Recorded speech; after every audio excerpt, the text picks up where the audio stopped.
habari mbalimbali, amka nasi. Kila kona ya nchi yetu, amka nasi. Amka nasi. Ni imani yangu umeamka salama kabisa, msikilizaji wa Magic FM. Karibu kwenye kipindi cha Amka Nasi ambacho kinakujia kila siku ya Jumatatu hadi Ijumaa. Ni kwa dakika 30 kuiangaza nchi yetu Tanzania kama ilivyomulikwa na waandishi wetu wa habari katika mikoa mbalimbali. Amka nasi.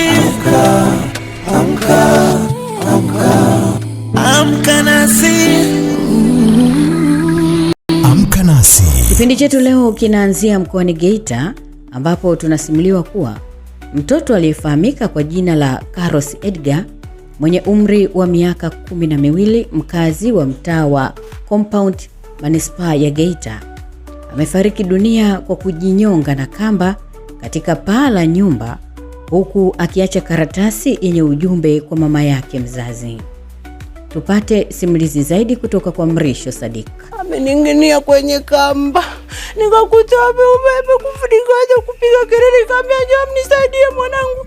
Akizungumza kwa masikitiko makubwa, mama mzazi wa mtoto huyo, Florentina Steven, amesema asubuhi aliamka na kwenda kibaruani kutafuta fedha ya kutunza familia, huku akiwaacha watoto wake wawili nyumbani, ambapo baada ya muda alipokea ujumbe wa simu kutoka kwa mtoto wake akitaka ampigie.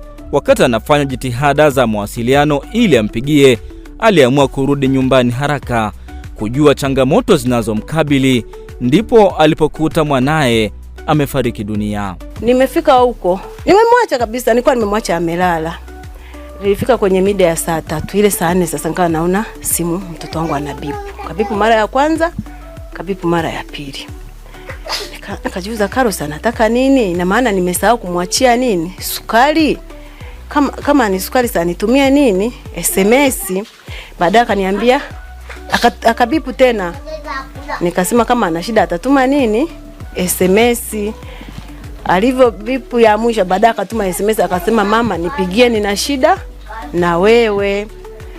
Kwa kuwa mimi nilikuwa sina salio na mimi nikamtumia SMS nikamwambia sina salio, naomba unitumie nini? Kama una shida nitumie SMS, nitaiona nitakujibu.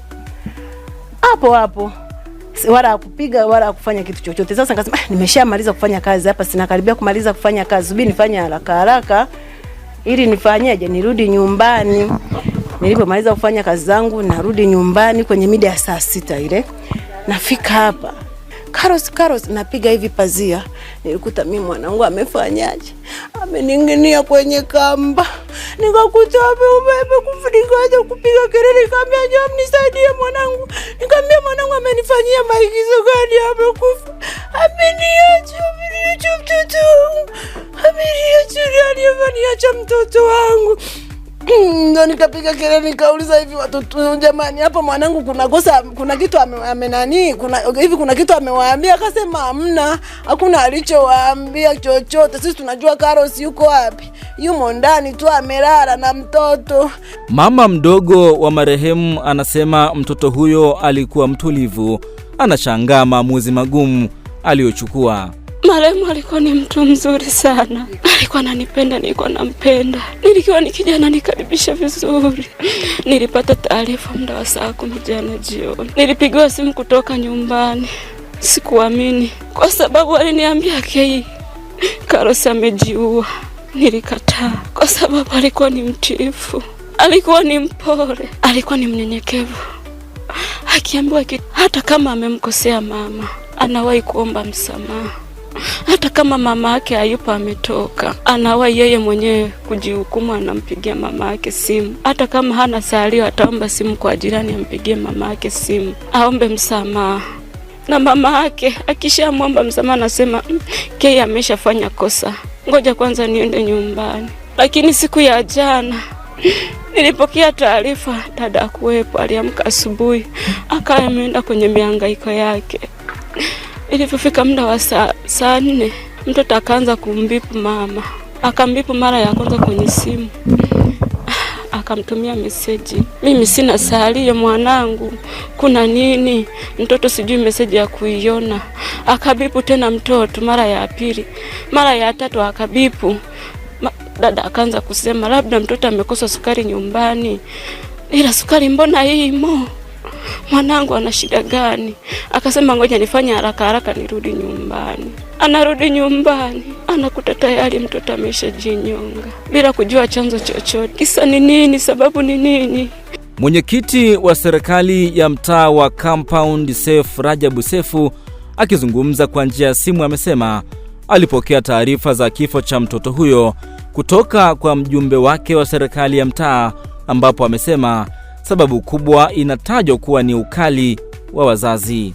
Tulimkuta mama wa marehemu mwenyewe na baba wa marehemu mwenyewe. Jana yule kisa alichojinyonga yawezekana ni ukali tu wa familia. Inaonekana huwa akifanya kosa mama yake huwa ni mkali sana. Mama yake huwa ni mkali, familia ile ni wakali. Sasa alihisi kwamba kosa hili nililolifanya sijui mama kama hata ni adhibu au baba. Kijana aliamua kuchukua maamuzi, aliacha ameandika karatasi, mama nimekosea. Sasa kwa ufupi tu ni kwamba mtoto yule aliamua kujinyonga, lakini walijaribu kumwahi, wamefika wanakata kamba, tayari mtoto ikawa muda wake umeshafika. Basi tuliita vyombo vya ulinzi na usalama, tuliwataarifu kituo cha polisi wilaya ya Geita, walikuja wakaangalia na wakafanya uchunguzi, na bahati nzuri basi tulipeleka mwili mochari tukasubiri majibu yao, na umefika muda basi wakatupa barua na wakaturuhusu familia waende wakazika. Mimi bana ni waase tu wazazi wenzangu kwamba tupunguze ukali, tuishi na familia zetu kwa mapenzi. Mtoto anapokosea tumwambie kwa mdomo, lakini vile vile tukae nao chini watoto tuwakanye, tusiwe tunatumia tu maamuzi ya kuadhibu. Kutoka Geita, mimi ni Mrisho Sadiki. Inna lillahi wa inna ilahi rajiun. Hakika sisi sote ni wa Mwenyezi Mungu na kwake tutarejea. Niamkapo asubuhi, siku nyingine yapendeza. Nenda East and West, Magic ni best. Radio hii Magic FM.